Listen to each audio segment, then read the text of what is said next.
to attend. Okay, I think everyone's starting to come back in. We get everything going again.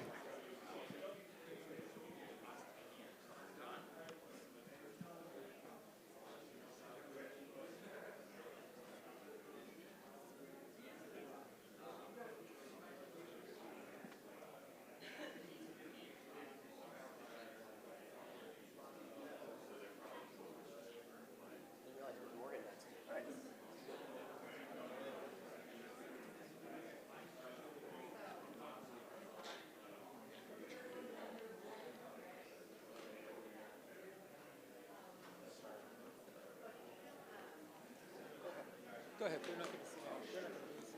Okay. All right, so let's get started. We have our next guest, and that is Morgan Shimmy. He's from HP, and he is the Director of CRM and Acquisition Marketing. Now, search industry, it's definitely seen a lot of changes, and we're also seeing a lot of performance-based opportunities because of those changes. And Morgan is going to share with us what they're doing, how they're using these changes, and how they're engaging these opportunities to help drive their business success. So, Morgan, do we have you here? Oh, there we go. I can't see anything in this light, so. I wasn't going to miss out on this. In case this is recorded and anybody in HR sees, this is, what is this? This is tomato juice, so there's nothing in there but juice. This is great. Lies, all lies. Thank you guys for spending a little bit of time with me, and thanks MediaPost for allowing me to attend this event. I think it's I'm not going to admit how many times I've been here because it's kind of embarrassing, but I really love it and it's really great. So just want to spend a little bit of time talking about really the changes that we've seen in the search ecosystem in the last couple of years. The panel a little bit earlier on about the change and the death of the keyword, if you will. I think it's kind of, I don't want to say it's already here, but it's moving and it's moving fast. But I think before we get into the future, I wanted to just take a little bit of time talking about the past. And this is an interesting clip that Google put out. And the best I could find was actually from Google UK, but I think it still has some good bearing and gives some interesting historical visibility. So if we want to roll that.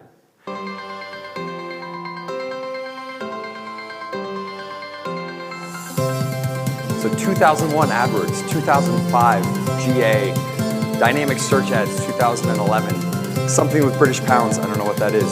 Website call conversions in 2014. And then AdWords offers, all sorts of interesting stuff. And then finally, customer match. People will buy shoes with smartphones, pretty great. And there you go, GA360 launching in 2016. Advances in machine learning, which we've obviously spoken a little bit about today. And then it really gets us to where we are now in 2017 with Google attribution and where we're moving with voice and some of the newer technology that I think probably all of us engage with on a day in, day out basis. So it's really interesting to see what's happened. And I think where we see it manifest itself in recent years is really around the increase, the growth in search. So if we look at Q1 19 year on year, we actually saw a 36% increase in impressions, a 25% increase in clicks, and an 11% increase in spending on search. So clearly it's not going anywhere. It's obviously changed in a few different ways, but it's continuing to grow. It's growing really quickly. And I think one of the big challenges that we see with this growth is it can really be rewarding, but if you don't know what you're doing, it can really be tragic, and you can spend a lot of money inefficiently. And I think it's getting really challenging in the last year or two where we've seen position zero results become even more dominant within the SERP itself. And so this is recent data from JumpShot. And so they're saying that more than half of Google searches conducted from a mobile browser and about 35% from Google desktop searches ended without a click to other content. And so, I mean, obviously you can read into this a couple different ways, but what we're starting to see more and more is Google's actually rendering the result of the query right there in the knowledge graph as an individual box that answers the question. Or if you're actually searching for something that has more of a commerce basis, Google's getting really into the space. You can obviously now book airfare, you can book hotels, you can find a plumber. You can do all this stuff directly within Google without ever leaving the site. And while there are some advertiser opportunities that exist, more and more of this traffic is going directly to Google and they're monetizing it directly, which makes it more and more challenging for us to get in front of the customer. And so at the end of the day, there's not a single simple solution here. It's really around ongoing optimization and evolution that are going to allow us to kind of keep up with the pace of Google and the pace of the industry as a whole. And so luckily, a lot of the vendors that enable this are here today. But as we think about it at HP and within our team, it's really around mastering the basics, bid evolution, a well-informed audience strategy, testing different formats, and execution. And if you do well at all of those, we've found a lot of success. And so let's just talk through a couple different pieces. So this should be common knowledge to a lot of us, but there's so many different things that really kind of fall into the basics from your ad copy execution, the actual audience strategy that you're leveraging. What does your automation playbook look like? How are your landing pages designed? If you look at your mobile optimizations, your ad extensions, there's so many different things. And so this is just a basic checklist that our team goes through every time we launch a new campaign around a new product or we're refreshing things. And if you look at this holiday example, so this is from Cyber Week this year, there's 8 different optimizations that are happening in this single ad alone. And so at the top, you see the URL with the extended ad path. You see we're leveraging the full headline. We've got an ad customizer here where it says end in 2 days. It's a responsive search ad, so we're able to change the percentage discount on a daily basis. We've got automated extensions here around average delivery time, seller ratings, which is a whole presentation in itself. How do you get and maintain high seller ratings? Because whether you're selling on Amazon or Google or Walmart, if you've got low ratings, you're not going to get the ranking, and you're certainly not going to get the conversion. We've got the promo extension down here, holiday PC, and then we've got price extensions down here. So, when you think back to the campaigns that you're running, if you're, in e-commerce, the campaigns you're running over the holiday period, do you have 8 different optimizations that are taking place within your ad unit? And scarily, there's actually more than 8 that we could have deployed, but we felt this was the optimal mix. And so if you don't do it, if you just, you mess up this basic or that basic, bad things can happen. So the first example in the upper left is of Postmates, and a very simple example here of, they weren't buying their own name, and so they're getting conquested by Uber Eats. Sorry to Jeff, my friend over at Geico, but a good example here of, Geico getting conquested here by countryfinancial.com. Now, chances are if you are searching for Geico, you're going to get to the Geico link one way or another. But people who are in market might not necessarily know, and they might be going through quickly, and so they'll click on that first link. This one is really great, the upper right here. You put your brand at risk of humor. I thought this was a little bit edgy, and so this was something that Samsung did, people searching for the iPhone 6S. Awkward, you obviously mean S6, Samsung.com. Again, chances are if you're searching for an iPhone, you're probably not going to switch to a Samsung, but they're getting in there. They're getting in the funnel. They're getting to earlier on. And this last one I thought was comical and maybe partially, search isn't the only reason that Toys R Us demised, but not having a good search strategy certainly could have helped them out. And so Baby Driver, which is by all means an R-rated movie with everybody's friend Kevin Spacey here and guys with automatic weapons, probably not the kind of search query that Toys R Us wants to be showing up for. So if you skip the basics, bad things can happen. One of the things that's really important to us, we're really fortunate to have a great in-house team and a great external team at Performix that really kind of takes bid optimization to a new level. And so you'll see this is kind of a build-out of the last few months. And so if you look back at January of last year, we were testing technology called 24/7, effectively AI bidding, and it worked. It worked really well. It was our first foray into high-frequency bidding, but we're never really happy with status quo. And so in February, we were happy with the results from 24/7, but Google was pushing us to try SA360. And so we put them up head-to-head. And so we ended up actually seeing better CPC with similar revenue levels using the SA360 model. And so we walked away from 24/7. And then as we moved into March, we started leveraging adaptive location targeting. We found that within certain regions, based on the average order size or under or over penetration of different types of media, there were some pockets where we could do more and we could drive higher ROI from our search strategies. And so we started to deploy adaptive location targeting, and we saw improved ROAS as a result of that. And then in April, we moved fully over to DDA. And so we really started to see an improvement in revenue here with lower average CPCs. And this worked particularly for us in non-brand SEM. Not everything is going to work for every bid type. We get a lot of our revenue and a lot of our traffic from branded search, but obviously how much of that is net incremental, how much of that would have just come from SEO anyway. And so DDA helped us really jump into the non-brand space effectively. And then as we got into August, we really started ramping up on seasonality adjustments. With back to school and other things happening, it just enabled faster, more proactive reaction to conversion rates and kind of capitalizing on areas of the best opportunity. And then as we worked our way into October, we fully deployed auction time bidding. And so this is probably the most robust bidding mechanism that exists today that's offered directly through Google. And it's really tough to make all of this out, but Google's using everything from device type to time of day to conversion path to locations to similar audiences to day of the week. And it's real-time bidding at the user level. And so they're able to leverage cookie data, query data, et cetera. And this, in particular, it worked well in search, but it really worked well for us on product listing ads. And so going back to what I said about DDA, you've got to figure out what the right mechanism is, depending upon what type of marketing you're doing within Google, for example, here. But just kind of highlights, the evolution of our search strategy. And obviously, this is a brief snapshot. It's just really important that you evolve with the tech, or you get left behind and you suffer high CPCs. And so this goes into really the audience itself. I think the audience-based strategy has a lot to do with the death of the keyword.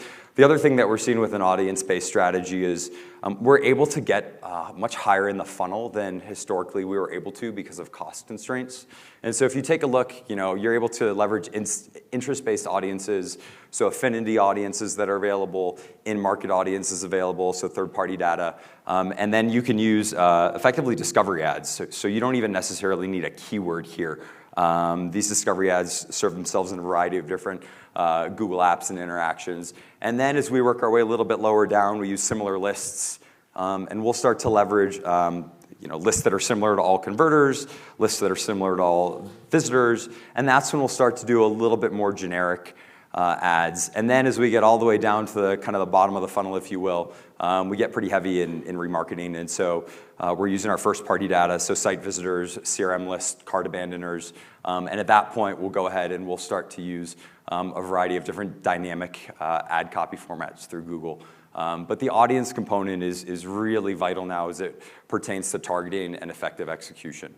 And so it's really important when you go and you look at the audiences that you have stored. If you look at, for example, these are some of our actual remarket audiences. The one on the upper left is similar to all product page visitors for the last 90 days. And so, we're seeing effectively a CPC that's, $1.26 and a click-through rate that's 14% for that. As we get down to in-market ads, we're looking at customers who have effectively looked at notebooks or components, and we're seeing CPCs in the $1.60 range. And then you look at technology and mobile enthusiasts when you get into affinity audiences and down in the $1.50 range. The technology segment happens to be very pricey with CPCs, and so obviously, I think for a lot of us, these seem low, but these are very low for our specific industry. But I think if you look at each of the different types of audience targeting, they each kind of bring about their own unique benefit, right? On the remarketing side, we've been able to see some double-digit CTRs, and we've seen great conversion. The in-market audiences enable us to drive down CPCs on those non-brand terms that are generally pretty expensive for us to compete in if we didn't have this. And then as you look at affinity audiences, it enables us to move search kind of higher in the funnel. And I think that's kind of one of the big paradigm shifts that we've seen. Search for us historically has been like a mid to lower funnel component, but I think some of the newer technologies and audiences have enabled a lot more upper funnel visibility.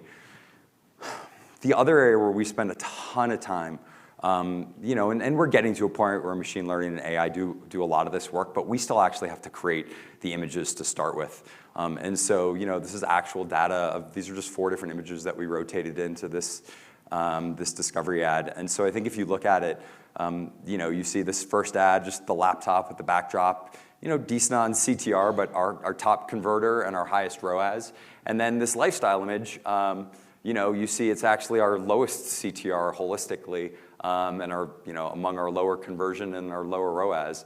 And then you see this lifestyle with a woman out at the cafe with her laptop. Great CTR, moderate conversion, moderate ROAS. So it's really important that you test out each one of these things and not necessarily go with your gut feel. And even if you were to do like lifestyle image, which of the 3 lifestyle images is the right lifestyle image? So a lot of testing goes into every element. And kind of predicated on that, the results-driven testing approach, this is just kind of unique to our RSA testing process. But what it really enables is our ability to test ad copy, performance, identity trends, and it allows us to optimize on a monthly basis. So if we're seeing really strong RSA performance, we move the combinations into extended text ads, and if we're seeing weak RSA performance, we refresh the ad copy, we keep working it, and then as a last resort, we will ultimately pause the performance, or pause the campaign. But really the testing process focuses a lot on using the data, obviously within Google. The combinations report in Google Ads is huge benefit. The ad strength tool within the Google Ads Dash is incredible as well. So all the data is out there. It's really taking the time and coming up with a good testing framework that enables you to leverage it and drive down your own CPCs and drive up conversion and other metrics.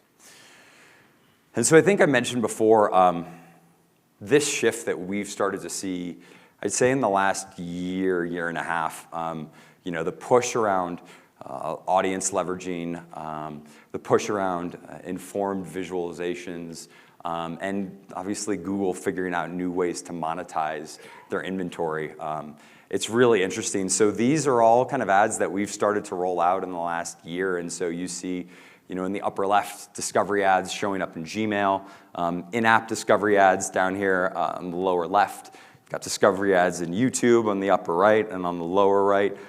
So really this concept of like search being, well, it's only pull. It's only when people are searching for something. It's not only pull. Search is quickly kind of moving its way into the display ecosystem, if anything. And I think if you're dealing with somebody who's upper funnel, somebody who's early in their actual purchase journey, being able to get a really strong visual and potentially with discount messaging or whatever else you need in front of them is hugely advantageous. But obviously you can't just focus on push. We spent a lot of time still on pull. And so things like gallery ads down here at the bottom, which we saw the example of before, showcase shopping ads, which we're seeing a lot more of here on notebooks. And we're just actually starting to see even more of that on desktop showing up. And then RSA text ads over here on the far right. And so a lot of us, and I think nature of the beast, a lot of us have been kind of historically focused on pull. We're starting to move more and more of our emphasis, more and more of our focus over to the push side. The pull side has been relatively well optimized, and so we're able to take some of the savings of that optimization and move upper funnel with the search budget and work really hand in hand with the display team to make sure that we're driving to the right areas. We're not overlapping too much. We've got good frequency caps in place to ensure we're not overexposing the customer. But it is really interesting, this combination between push and pull that we've seen kind of transpire over the last 12 to 18 months. So I think the other piece, and this kind of the overall theme of this, just around continuously evolving your media footprint. So these are some of the things that we've been doing in the last couple months that kind of push us beyond just search, if you will, particularly just Google search. And so one of the things that we started on, I know it's tough to make out, but this is Google Shopping Actions. So Google released this program a little bit over a year ago. And what they did is this is really extending Google into the marketplace ecosystem where Walmart plays, where Amazon play. So these types of ad units effectively are a rev share based ad unit. You're seeing them showing up specifically within the Google Shopping area. And so what happens is, for us, and this is a publicly available rate table, and you can see by your own industry, for us on PCs, for example, it's a 6% rev share, and this is exactly how Amazon would work on a rev share model in some of their ecosystems. So it's a really nice unit. It blends in overall well with the PLAs. I mean, PLAs are great. I would obviously rather pay on a conversion than on a click, and so it's nice that it plays in that ecosystem where customers are familiar with interacting. The order actually does take place within Google, so it goes back to what I mentioned earlier on with Google becoming its own ecosystem from end to end. So it takes place on Google, and then in the evening, Google effectively does an ACH clear, so they transition the money to us with their cut taken off of the top, and then we get the end customer's email address, shipping details, et cetera. And that enables ongoing CRM, so on and so forth. So they're a joint customer between Google and HP, which allows us, obviously a lot of the marketing spend we put in market is based on LTV. And so as you look at marketplaces and, for example, shopping actions, you are still able to benefit from that LTV from your email program, so on and so forth, once you bring this customer in. But this has been a really big boon for us. I can't talk about the numbers, but the numbers are significant for a product that didn't exist a year ago. And we're actually, the other benefit is we're able to pull PLA spend out because we're getting the revenue from this, and we're able to redeploy the PLA spend to other areas.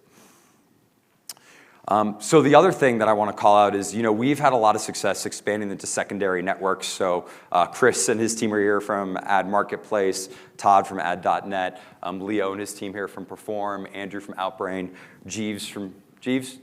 Okay. But no, we've had some success expanding into secondary networks. There's no need to oversaturate. There's no need to put all your money with Google. Yeah, is Google big? Yes. Is Yahoo still there? Yeah. Is Bing there? Yeah, but you don't need to put 100% of your budget with those guys. We've actually seen a lot of success with some of these other players, and a ROAS higher than what we're able to achieve on Google, kind of going after the same keywords and after the same audiences. So for us, we've seen some nice incremental revenue. The ROAS, as I allude to, on target with the primary engines, and average CPCs that are actually well under $1 in many instances. And as Perform highlighted, like really good inventory. This is not like bargain basement, little text ads at the bottom of secondary sites. Like this is good inventory, and it works. One of the other things that we've started to do lately is blending in with other marketing channels. So obviously Facebook, has for a long time been kind of a display-driven ecosystem, but they started to launch search ads recently, which is interesting, and they represent another step forward. And I think they will over time take some market share away. So effectively, once you opt in as an advertiser, the ads are eligible to appear within search results pages, and so that's general search as well as marketplace search. You can leverage the same type of audience targeting that you would with the traditional Facebook ad formats. So obviously, in-market audiences, demographic targeting, all the other great targeting that Facebook brings. And it's contextually relevant to a limited set of, it is English and Spanish terms that they're kind of going after. But we launched this holiday season, actually, as you can see. And we were modestly impressed with the success out of the gate. I think there's still a lot of opportunity here, a lot of optimization that Facebook's going to have to do over time. But it really gets to the point that there are other marketing channels outside of Google that we should be looking at and we should be participatory in as brands. And look, when you have the right pairing, the holidays can pay off immensely. We saw a lot of great growth. I just use Minions because I can't use real numbers, but between Thanksgiving and Friday and Cyber Monday, a lot of the tactics that you saw kind of summarized here in the deck, we were able to execute against successfully. And I think, hold on a second, I guess that's it. Did we? I thought I had something else in here, but maybe I didn't. How am I doing on time? Anybody paying attention to that? You're good. Good. Well, we can open it up to any questions then, I guess, because I'm thinking maybe a slide or two fell out, but you guys get the point either way. Great.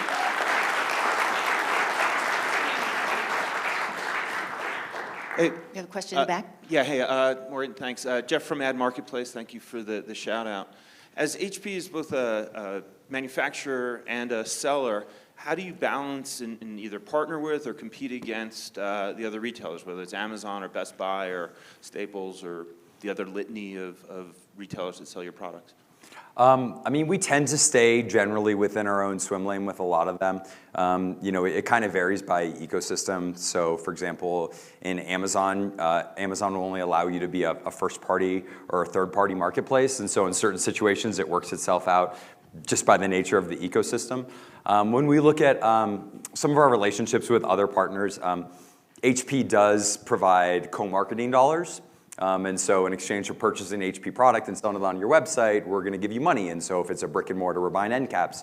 If you're selling via .com, you're a Newegg, whatever the case may be, we're giving you money there. We tend to not overlap with them in search with our own co-marketing dollars. It just tends to not be good for either one of us. So there's, it's tough for me to get into too much detail on how that works out, honestly. But we tend to have a really good communication stream with our channel partners generally. The other thing is because we're the brand, we have MAP compliant pricing. And so we always have to sell generally at retail, or if we're on a discount or on the same discount, it'll be a national promotion. And so sometimes our retailers are able to price below us. And so if you think about something like product listing ads, because they price below us, they tend to have better visibility, which tends to, obviously their CPCs might come down a little bit, so on and so forth. So some of it works itself out by the system, some of it works out by relationships that we have in place, communications that we have in place, and some of it works out just based upon the pricing and how different components go into the algorithm itself. Obviously, HP bidding on HP brand terms, sending to store.hp.com. We've obviously got the domain benefit and some things like that. So, Thanks. What else?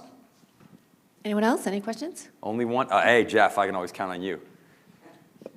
Hey, Morgan, you had a typo actually in your expanding to secondary markets. I'll have a typo in your IO, Jeff. Yeah. Thank you. I appreciate that. So Jeff from Ad Media. So you mentioned ROAS really is, you're seeing a lift across in ROAS. Are you just purely looking at online e-commerce ROAS, or are you factoring in offline revenue as well? So it is interesting. We're able to see from some of the, because most people will purchase devices and for their warranty, they'll actually go and register their device on hp.com. And so some of there's some extrapolation that takes place, but if a user logs into hp.com, we kind of know who they are because they registered and so on and so forth. And so if we can actually see that we served that customer an ad, and then they ultimately went and purchased something offline and registered it back to their overall HP account, we actually have kind of a rough online to offline attribution model. So we do understand on some level the benefit. So there's a ratio effectively for every dollar that we spend online, it generates X dollars in offline revenue. Obviously you get into a challenge with well, Best Buy can't count the revenue and I can't count the revenue, but we do know that there's a halo impact. And we've looked at third parties like OwnerIQ, Criteo, and a couple other players that have some offline data, Slice, the Verizon data. So we do get some insight insofar as the customers we're serving ads to, the customers that end up buying offline. So we do feel relatively comfortable with our online to offline ratio. Okay, anyone else? Aaron from Home Depot.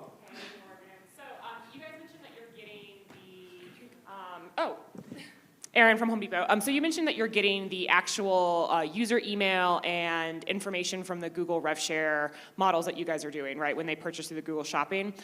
With that and with all of your other personalization and your elements that you have with your other retailers and data sources that you're getting, how are you thinking about CCPA and all of the privacy, and is this going to impact any personalized marketing that you guys are running with? So, be happy to answer that next year. I'll do a CCPA one. January 1, right? We're based in Palo Alto, and so the CCPA component is very, very pervasive. We're having a lot of conversations about it. Everybody should be having a lot of conversations about it. It gets enacted in January. Supposedly enforcement will start in June. We're looking very closely at that. Even the most basic elements, like the privacy banner that you have on the site, technically the privacy banner should load before any analytics tag even loads. It should be the first thing that loads on your site. And so we're going through a lot of those conversations right now because it is challenging. A lot of people, look, there's a percentage of people that don't care and aren't going to click on those anyway. But I think more and more people are aware of it. And as a brand, we don't want to leave ourselves open to any kind of legal exposure or anything that's going to be net negative. And the other thing is, even from the partners that the Googles of the world, there's not been a lot of information forthcoming. Unfortunately, there's not been a lot of guidance forthcoming, and so between what we're doing, we're looking at internally and talking to our agencies and talking to OneTrust and other types of privacy providers on what the right path forward is. But we're still very much working on it, Aaron. I think over the next couple months, we'll have a fully baked strategy. Certainly before any true enforcement starts. But it's a really delicate balance as a marketer and then as a consumer. what works for all concerned parties. But unfortunately, I don't have a lot of guidance on that one yet. Okay, well, thank you. I think we have to move on to the next, but that was really impressive. Thanks, Morgan. Thanks. Okay, well, next we're going to have a case study from Sears, and they ran influencer campaigns this past year, and they had a lot of success. Basically, they're reintroducing themselves to the baby boomers' children, and these influencers help to tell a story of how Sears can help them out. Do we have the clicker? Do we have the clicker? Did someone steal our clicker? Morgan, did you steal the clicker? So anyway, the person who is getting the clicker, that is Brett Gieser, and he is the Director of Digital Media Marketing at Transform Holdco. Hi. And welcome, Brett. Hi, my name is Brett Gieser. As Lisa mentioned, I work at Transform Co., formerly known as Sears Holding Company. I've been there for 14 months. I assume you've seen from the news, it's been an interesting 14 months or so. We filed for bankruptcy late Q3 of last year, and moving into Q1 of 2019, we are now out of bankruptcy, and we are now a new company. And I wanted to come talk to you about our Sears Influencer Marketing Program. So, yeah.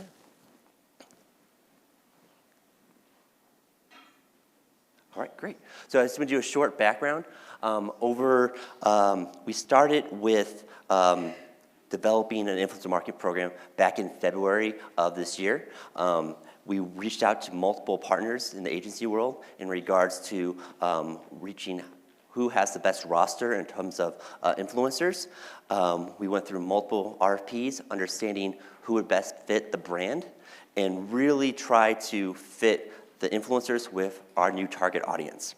We were trying to focus on millennial families, people who are interested in DIY, home renovation, and really trying to understand where we want Sears to become the fabric of our new consumers in the United States. As you know, we've had some major issues, and we're trying to rebrand and become profitable at the same time. So with this influencer marketing program, we really want to target the baby boomers' children. The baby boomers are very familiar with the brand. They've been shopping with us for decades. We're a 126-year-old company, and so we do definitely have a presence in the space. Part of the program, as I mentioned before, is really to target those young millennial families. And so, next slide. That's right. Great. So the focus was focusing on key sales periods in Q1 and Q2 of this year, focusing on July 4th sales period and the Memorial Day sales period. We really wanted to capture a significant buzz and generation of site traffic to Sears.com. We were thinking about what channels would be best in terms of reaching that target audience. Facebook, Instagram, Pinterest. Those were the key main channels that we wanted to focus on and to drive positive buzz. Working with not only Viral Nation, which is our influencer marketing agency, I was also working with our branding team at Sears with Stacy Wolko and Sarah Ozzie. Give them a shout out there. This is the first time we've kind of broken down the silos between branding marketing and performance marketing, and really trying to bring those two channels together to have a positive performance for Sears.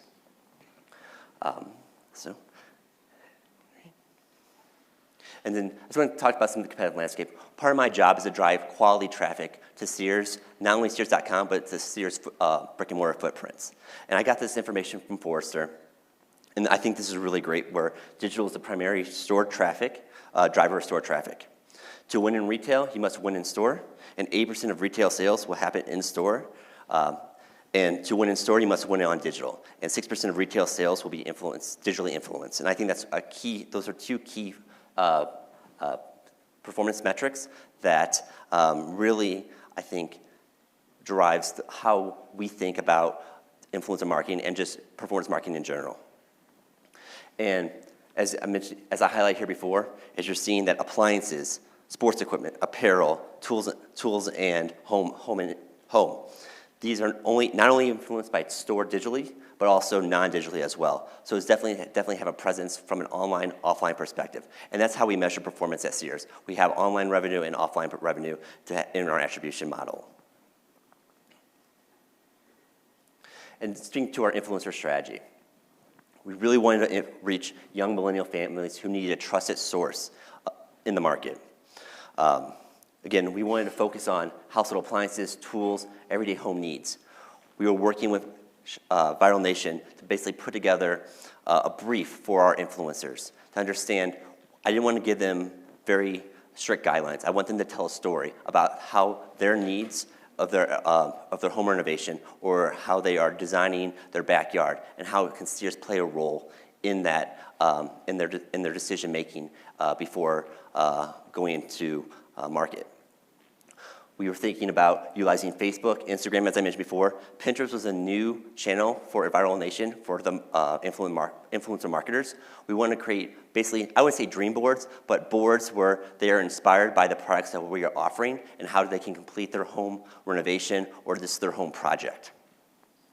Again, for our programs, we focus on 1 to 2 macro influencers, and they were producing about 1 to 2 pieces of content for Facebook, Instagram, and Pinterest. We're also taking that content and pushing that out to social publishers as well. Additionally, we also added 2 to 3 mid-tier influencers. Again, 1 to 2 pieces of content and repurposing that content on social publishers. We also took that content as well and pushed it out to our organic channels. So we were getting the best of both worlds. We were reaching new audiences, but we were also reaching our current audiences as well. So really understanding and pushing out our sales messaging. And then to our influencer strategy performance, we came up with some target. This is our first time we've actually ran an influencer marketing program. So we really were, I wouldn't say flying blind, but we didn't really have an understanding of how things were going to perform in the market. We had set a target of interactions about 300,000. We reached almost 1 million, which was fantastic. And we drove over 10,000 link clicks from our program. And we did this within 3 to 5 days of activating the program. So it was really great having short bursts of driving quality traffic in a target audience that we want to get to Sears.com to focus on the Memorial Day and July 4th sale. And just here's some what our influencers were working on they were on Instagram, and they were pushing out that content also to their Pinterest boards as well. And those Pinterest boards were being live. They're always live. So if you're following those influencers, you can search their board, and we're still showing up there. So it's really great that we're still having a presence on their profile. And very similar to, go back. There we go. Sorry, new to clicker. Our July 4th program. We took a lot of learnings from the Memorial Day program and applied them to the July 4th program. As you see, there's some influencers that you saw from Memorial Day that we applied to July 4th because the interactions were so strong for our brand that we utilized that same performance or the same audience for the July 4th period. Again, we upped our target interactions to about 325, knowing we did not know exactly how we would perform. And again, we reached over 750,000 interactions and over 1.1 million impressions. And again, significant amount of site links, traffic in a very short period of time to Sears.com and to our Sears store. So almost 11,000 link clicks.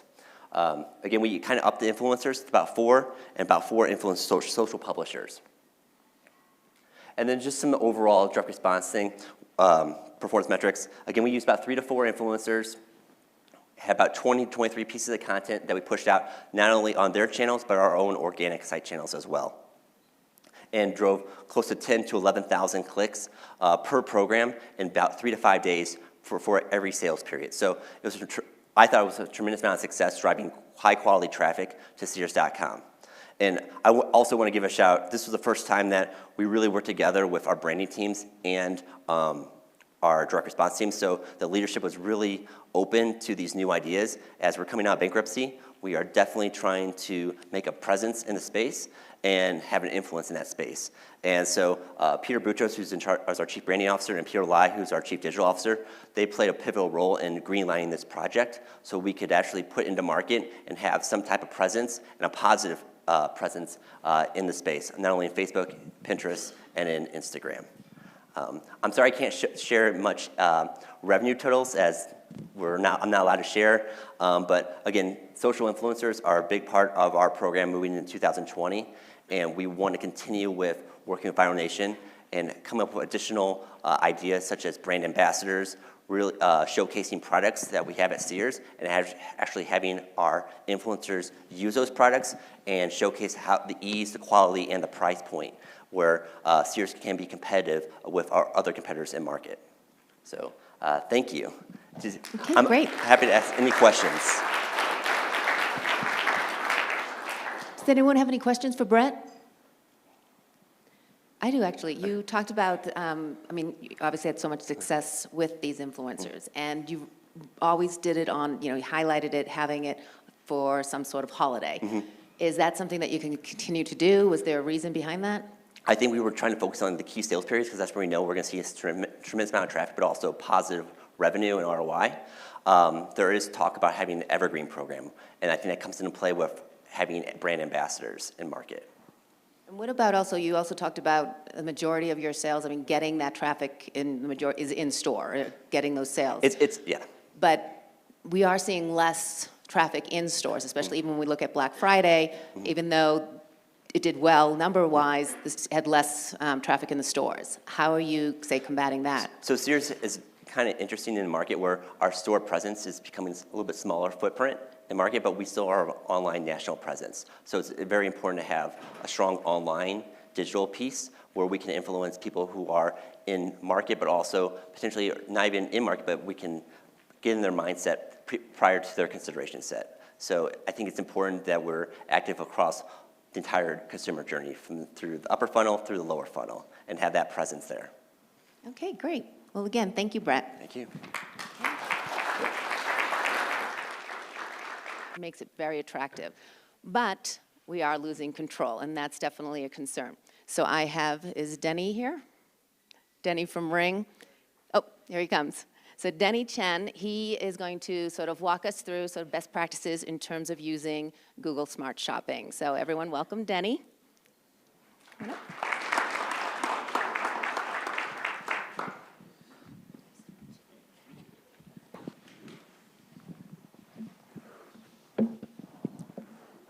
Okay, we all good? Well, first, Denny, if you can just introduce yourself to everyone, tell us a little bit about what you do at Ring. Yeah, so I joined Ring about 4 months ago. Great timing, right before Black Friday and Cyber Monday. Also decided to have a kid around that time, so I was out for about 3 or 2 weeks. So I had about a whole month to prepare for both, but that was great. But before that, I was at US Auto Parts for 4 years, handling the performance and digital marketing, where we had very large data feeds. I think our largest feed was about 18 million products, which we had to manage. Okay, well, in terms of, so obviously Ring, you haven't been there too long, but just your experience in e-commerce, how have you leveraged Google Shopping? Yeah, so personally, I'm a pretty big fan of Google Shopping. I think it's a great way. The platform itself is kind of like an automation in terms of keyword scaling because you're able to scale your entire catalog across the whole auction place on Google. So with that comes a lot of risk because everything you put in the descriptions, everything you put in the titles is kind of fair game for Google to match up against. So in order to make sure that you're optimizing around that, probably the most important part of making sure that your shopping is successful is that you have a really good shopping structure in terms of both the shopping feed and in terms of how you're setting your different segmentations.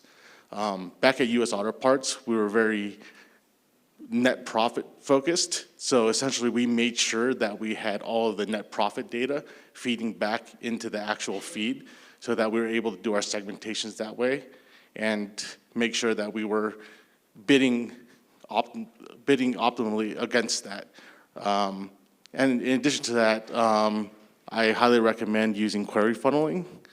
If you're not using that currently, you're really kind of at the will of Google. And kind of generally what I've seen when you bid higher generally in shopping, it'll kind of give you more clicks around those very generic broad keywords. So having query funneling is really important as well. Well, because you say you are a fan of it, and because we have good and bad with everything, so let's stick with the good. What else, why else should other people say, okay, yes, this is something that's worthwhile if we do it correctly? Yeah, so back at US Auto Parts, it was essentially just me and one other person handling the full catalog. I think if we were to try and scale that against keywords and text ads, it would take a lot more time. And actually, sometime around 2017, we decided to leverage our Google feeds in order to build out very granular ad copy and very granular keywords around year, make, and model combinations. Initially, we saw great success because we were able to surface the price point for the specific product that the user was looking for and target them specifically on the keyword. In the span of just within a year, from 2017 to 2018, I saw the inventory available for those keyword bids shrink massively. I think they went down around 60% in terms of impressions at the same bids. Well, and also, I mean, I think some people you talk to, they feel like, and you even mentioned, obviously, in terms of a staffing situation, it made it easier for you because it was so simple, but that it's much more targeted or more geared towards smaller businesses, in the sense that maybe otherwise it's not as creative, it's not as, someone mentioned that I spoke with, I won't name, but said it's kind of dumbing down media, in terms of what we're doing. What do you say to that, or do you agree? So yeah, because of the way that shopping is structured, you can't be quite as creative with the actual visual copy. Sure, you can change your product image, but Google has very strict standards on what you can actually display there. It has to be product focused, so you can't really do a lot of lifestyle imagery. You'd have to use the Showcase shopping ad platform to do that, which hits on more upper funnel keywords. But the core of shopping, there is a little bit less creativity. The creativity really comes in probably the product titles. That probably has the largest impact on what queries you're hitting in terms of the product feed. So kind of segueing into what I think is probably the second most important part about shopping is that you need to make sure that you're in touch with your e-commerce department and your catalog department to make sure that all of your data is structured in a logical fashion, because anything that gets thrown off on that end will hit your feed generation, and then your rules could go haywire. So, and in turn, that ends up impacting the keywords you hit. And, if you're not prepared for that, it's a bad day. And yeah, that's not even counting like feed disqualifications if, like, say, the image went off or something like that. Well, and also, what about in terms of, does it make it easier for bidding with the targeting tools, for enhanced search, or I'm sorry, search audiences or customer lists? Is that something that can get past that and you can get more? A lot of people don't feel like they're getting specific enough of an audience. And does that help you in any way? Or does it help you enough, basically? Yeah, so I'd say broadly, for sure, that in terms of more non-brand keywords and probably things that are more upper funnel that hit shopping, it's really important to make sure you have audiences layered on top, whether it be your first-party customer match lists or, the first-party data you're getting from GA and creating audiences.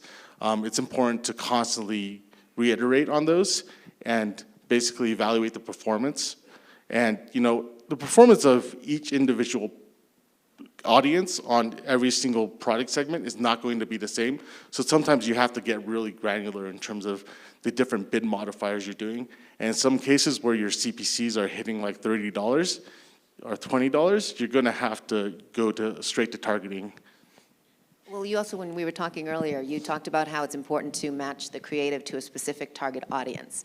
And how does that come into play, and what do people need to do in terms of getting ready for that? Yeah, so I would suggest definitely tapping into your backend data to see what kind of product affinities and market basket that your customers have.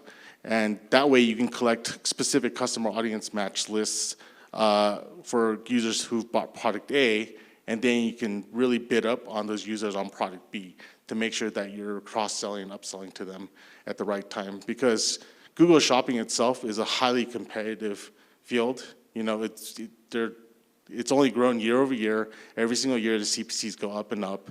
And the inventory hasn't quite grown as much as Google would have liked it to grow. So it's just getting more and more competitive. So in order to squeeze out that efficiency, you really have to start utilizing this. Well, also, I mean, speaking with, does it kind of give you pause to put all of your trust into Google, the company that you're actually paying to do this, and they're the ones telling you what you need to do, and it seems like they can kind of say what they want. They want to keep that control. And that may be concerning, especially if you're sort of in the dark, again, with transparency. Yeah, so this kind of, and I definitely have concerns about that every day. Google itself is growing more and more massive in terms of market share, especially in the search space. I used to work at PriceGrabber. All the CSEs, that whole business got wiped out by Google, essentially. So I can kind of see the scale of how Google can kind of take over market share. I would say at the end of the day, to kind of really understand Google's motivations behind every single one of their products. In terms of smart shopping, Google, they see a hesitation of, some smaller businesses or people trying to get into Google shopping because it is a little more technical. You have to have a good product feed, et cetera, to participate. It's very competitive. So, smart shopping makes it very easy in order to set up the campaigns, but in turn, you're giving up a lot of control. There's no real easy way, for example, to pull query reports for smart shopping, and there's no way to put negatives against it. So it's kind of really a black box. So I would say, definitely if you were to test smart shopping, to try and make a really good A/B test framework, either running on, different parallel products that have equivalent historical data, and then kind of evaluate the performance on your back end. The other part that makes it sort of difficult to do that is because the smart shopping impacts on more inventory than just the Google shopping platform. It goes onto YouTube, it goes onto display as well. So making sure you try and set a test with good parity is very important. And lastly, back to kind of the ability to be able to pull queries, I find that to be very detrimental because that's also one really great way, which I use for query farming, to actually build out some of my text ads as well. So losing that ability to easily do that is not great. Well, and obviously you say you are a fan still of Google Shopping, but I'm sure everything needs improvement. What would be the things, or at least the main thing, that you would add to make it a better place for you? Yeah, so overall, what I talked about in terms of transparency, I think Google needs to reveal more data to search marketers so that users are able to verify that the black box is doing what Google says it does, which is basically optimizing against keywords and auctions and audiences.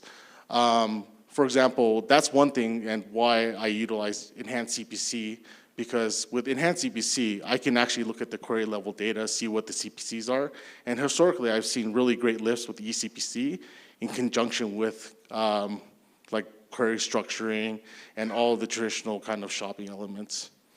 Great. Well, before I finish with you, I do want to open up to the room. Is there any questions that anyone has for Denny? Anything? No? Well, then I want to finally finish it off with you. Basically, what advice do you give? If someone's either just starting getting involved with Google Smart Shopping, or maybe they're involved, but what are the number one things they need to be doing and not doing? Yeah, so making sure that you have good back-end measurement to run that A/B test in order to ensure that smart shopping is actually lifting your overall conversion. Also, one thing that I didn't talk about was DDA, making sure that your attribution modeling is set up well on the platform.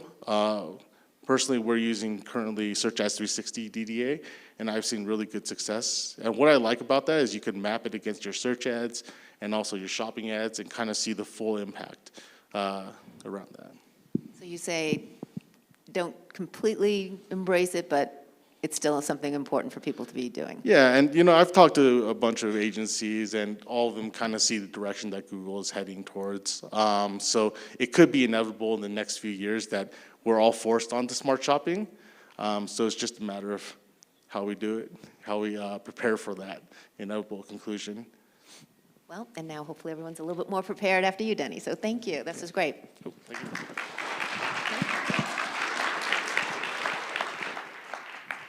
All right, well, I think, John, are you going to fill us in on today's activities? Lots of, I don't think snowing, but it's better if you're going skiing, I suppose. You got it. Okay, so just a couple of housekeeping notes here. So, oh, really? I thought you didn't have a voice. I thought you had no voice. You had one little line and that was it. Jeez. Wow. Okay, I'll stand up here. How's that? Okay, stop. Okay, Perform Media. You should perform comedy. You should change your whole business name to Perform Comedy, and then just do that for a living. Okay, whew. That felt good. That felt good. That felt good to me. Okay, so this afternoon we have the snowmobiling outing. We've got skiing here at Deer Valley, and we have snowboarding down at Park City. The way that'll work is 2 o'clock, if you're going on the snowmobiling tour, you'll meet downstairs at 2 o'clock. The shuttles will take you for that. It's amazing. You're going to have a great time. I heard that, but, you know, we do live in a place where they get a lot of snow. So I mean, we're at a place that gets a lot of snow. I think they're going to be fine. Don't be scared. I'm scared, actually, but I'm not showing that right now. Okay, so if you're going to go skiing today or snowboarding, make sure you get your ticket from Julie outside after lunch before you leave here, because we'll be gone at about 2 o'clock and you won't be able to get that ticket. So make sure you get your lift ticket before you leave here today. This evening, we have cocktails starting right downstairs here. That's going to be sponsored by Acronym, and that's going to be at 6:30. And then we have the wonderful and amazing fireside dinner that starts at 7:30 down at Empire Canyon Lodge. The shuttles will leave here at around 7:30 and go, hopefully not slide all the way down to Empire Canyon, but it's about a 10-minute ride. It's very close, and that's from our friends at Ad Media. That's an amazing dinner. You guys are going to love it. There's lots of cheese, wild game, tons of food. Anyone that's been here before will tell you it's pretty darn amazing. After dinner, we then have an after party right there, right next to Empire Canyon at the Montage. And Live Ramp is making after-dinner drinks available for us. There's an après-ski lounge that's a little hut that's really cool that they have there at the Montage. And we also have another venue called the Burgers and Bourbon Place, which is right upstairs. So we'll have two little venues there for the after-party, and then we'll have shuttle service back late. Before all of that, if those want to get together after skiing from 4 to 6, I recommend the Stein Bar over here where we were last night. That's a great place to congregate and meet after you've been on the slopes. It's a Dutch treat, so you'll be paying on your own, but I'm just trying to get a central place where you all will rally and be together. Also, the last thing, at 5:30, before cocktails, 5:30 in this room is where the one-on-one meetings will take place. We'll have refreshments for you there as well. So if you're set to do one-on-one meetings, it'll be in this room at 5:30. Okay, that's all I have for right now. We have round tables. Where's Lisa? Lisa? Okay, Lisa's going to tell you where and what the round tables are, and we'll take it away from there. Or do you want me to do that? I'll do that. I'll do it. Okay, so working the Google shopping aisle right here. Working the Google shopping aisle, that's round table number 4, being read by Cleo from Macy's. So that'll go here. Death of the Keyword, led by Mark from wrench.com. Where's that? Right down here. Okay. We've got Bidding on Rival Brands by Mr. Kagan. Where's that one? Back by Ken Fadner back there. Okay. And then the last one, Influencers, with Brett from Sears. Where's Influencers? In the back corner back there. Okay, so you got about 45 minutes or so. Grab a round table. Do not leave, because this is where the magic happens, people. And we'll see you in about 45 minutes. Thanks.